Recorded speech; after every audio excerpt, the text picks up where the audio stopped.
Assalamualaikum, nama saya Fatin Amanina binti Abdul Hadi, nombor matrik 256000. Saya akan mulakan dengan pengenalan untuk filem ini. Filem One Flew Over the Cuckoo's Nest merupakan satu filem yang bertemakan psikologi.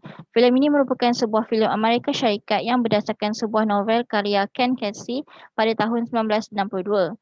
Ditayangkan pada tahun 1975 dan mendapat perhatian ramai sehingga telah memenangi beberapa anugerah seperti anugerah Academy Awards atau Oscars, Golden Globe Awards dan British Academy Film Awards. Filem ini menceritakan tentang seseorang yang bernama Randall Patrick McMurphy yang berpura-pura sakit mental sehingga dipindahkan ke rumah sakit jiwa bagi mengelakkan hukuman penjara. McMurphy kemudiannya bertemu dengan ramai pesakit mental dengan karenah dan ragam yang berbeza. McMurphy juga menghadapi seorang ketua jururawat bernama Mildred Ratched yang mengawal semua pesakit di rumah sakit jiwa itu. Filem ini menunjukkan penindasan terhadap pesakit mental di rumah sakit jiwa. Hi everyone, nama saya Liao Xingyi dan match number saya 253586. Isu psikologi yang digambarkan dalam filem ini adalah isu kesihatan mental seseorang. Perwatakan dalam filem ini mengalami konflik dalaman yang menyerupai masalah realistik. Jenis kecelaruan psikologi yang digambarkan di dalam filem ini adalah kecelaruan mental. Kecelaruan mental adalah berkaitan dengan stres dan tidak anggap sebagai perkembangan normal. Seseorang yang mendapati penyakit mental mengalami gangguan fungsi mentalnya. Penyakit mental boleh bersifat sementara dan boleh berulang-ulang di sepanjang hayat. Watak utama dalam filem ini telah bertemu dengan orang yang ada gangguan mental dan kepribadian yang sangat berbeza dalam rumah sakit jiwa. Pencerita filem cuba mengatasi pertikaian dalaman dengan menerima kebebasan untuk memenangkan diri. Terima kasih. Hai, saya Nur Atika binti Muhammad Rafi, match number 252657. Bagi diagnosis bagi kecelaruan emosi atau mental ini perlulah dirujuk di hospital, wad kecemasan ataupun disiplin perubatan. Antara proses diagnosis ini ialah pihak doktor sendiri akan merekod sejarah penyakit pesakit iaitu seperti jangka masa, punca tekanan sejarah penyakit, sejarah perkembangan pesakit, sejarah penyakit daripada keluarga ataupun rakan terdekat, sesi soal jawab bersama dengan doktor dan juga pemeriksaan fizikal sekiranya perlu. Sekiranya pesakit dengan penyalahgunaan dadah ataupun terlibat dengan sebarang radioaktif.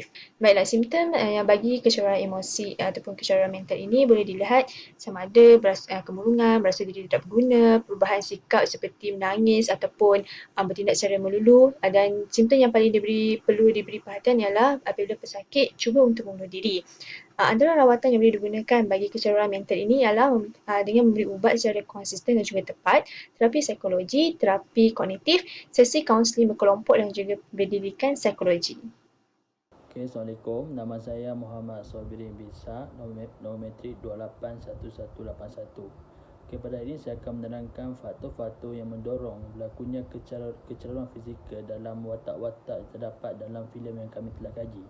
Watak pertama ialah Mr. McMurphy, iaitu dia mengalami masalah pemerkosaan kanak-kanak iaitu masalah jenayah sehingga dia dibawa ke pusat pemulihan mental. Yang kedua ialah watak Mr. Hardin.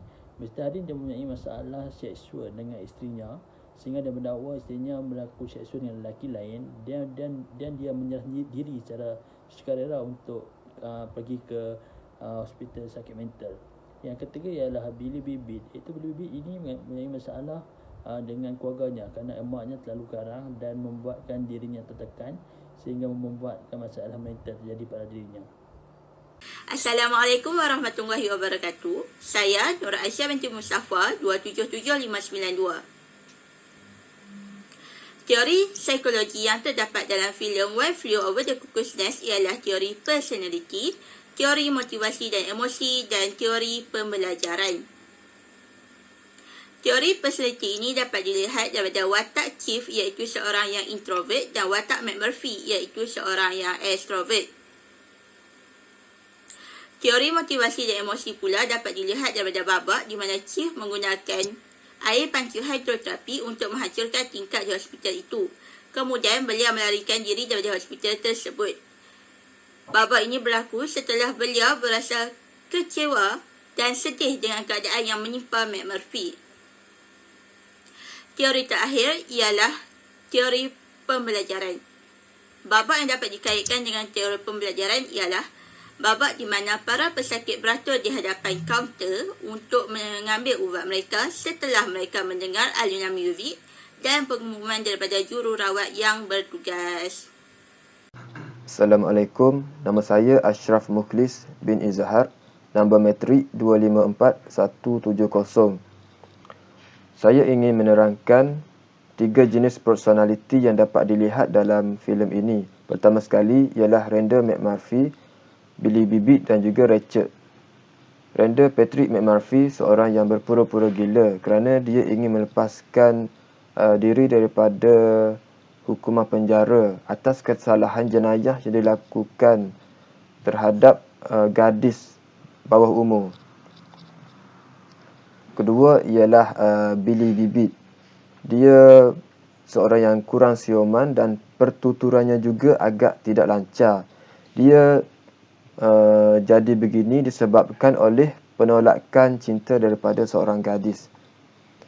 Akhir sekali ialah Ratched. Ratched merupakan seorang penjaga wad dan dia juga seorang yang sangat tegas. Personaliti Ratched amatlah tidak sesuai bagi pesakit di dalam wad. Selamat sesasa, nama saya Wong Yijing, nombor metrik 255042. Di sini saya akan menerangkan tentang jenis pembelajaran dalam filem ini. Terdapat 2 jenis pembelajaran iaitu pelajaran klasik dan pelajaran opulent. Pelajaran klasik merupakan jenis pembelajaran di mana 15 yang secara semula jadi ditumpulkan oleh satu rancangan menjadi perkara baru oleh rancangan literar yang berbeza secara formal. Selain itu, pelajaran opulent adalah jenis pembelajaran di mana setiap tingkah laku dikeluarkan untuk mendapatkan ganjaran atau mengelakkan hukuman. Pelajaran opulent digunakan di wad hampir secara eksklusif untuk tujuan menjaga ketenteraman dan rutin serta mematuhi jadwal waktu. Para pesakit dihendaki untuk bangun pagi dan bersyukur serta menjalankan rutin perintah dan suara tertentu dengan tanggungjawab dan tugas yang berbeza.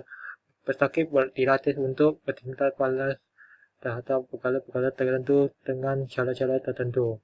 Namun begitu, apabila pesakit bertindak dengan tidak mematuhi peraturan, mereka akan dikenakan EST yang merupakan bentuk lawatan elektrik yang menyakitkan. Jururawat register bergantung pada EST untuk melawat pesakitnya yang lebih agresif. Dia percaya ini adalah kaedah yang dapat digunakan untuk menenangkan mereka. Tetapi hal ini membuat pesakit menjadi semakin gila. Pesakit akan belajar dari hukuman ini agar tidak melanggar peraturan kerana ketakutan. Nama saya Lau Kofik, praktis nombor 262413. Saya ingin menerangkan jenis motivasi. Motivasi instruktif ialah dikenali motivasi dalaman. Dorongan instruktif timbul kerana memenuhi keperluan fisiologi dan psikologi. Jenis motivasi ini juga dikaitkan dengan faktor dalam diri seperti keperluan, minat, rasa ingin tahu, kepuasan sendiri dan lain-lain. Dalam filem ini, tindakan kemurahan hati ini menunjukkan bahawa Mark Murphy yang memiliki tingkah laku memotivasi diri juga memungkinkan dia untuk menjadi seseorang yang tidak mementingkan diri sendiri. Bagi motivasi ekstraktif, iaitu menjurus kepada keinginan untuk bertindak yang disebabkan oleh faktor dari luar diri. Segala aktiviti motivasi jenis ini adalah bertujuan untuk mendapatkan ganjaran seperti hadiah, sijil, pujian dan lain-lain. Dalam filem ini, Mark Murphy cuba memotivasikan dan meyakinkan kaki tangan keselamatan untuk mendapatkan khabar dan memancing di sungai. Hal ini menunjukkan Mark Murphy memotivasikan kaki tangan keselamatan untuk mendapatkan sebuah khabar. Konklusinya, filem ini menunjukkan banyak watak dan perwatakan yang boleh dikaitkan dengan psikologi. Filem ini merupakan karya perfilman yang hebat dan telah meraih perhatian ramai orang kerana jalan ceritanya yang unik dan memberi impak kepada masyarakat. Filem ini juga telah memberi pendedahan kepada masyarakat terhadap penindasan golongan yang menghadapi masalah sakit mental.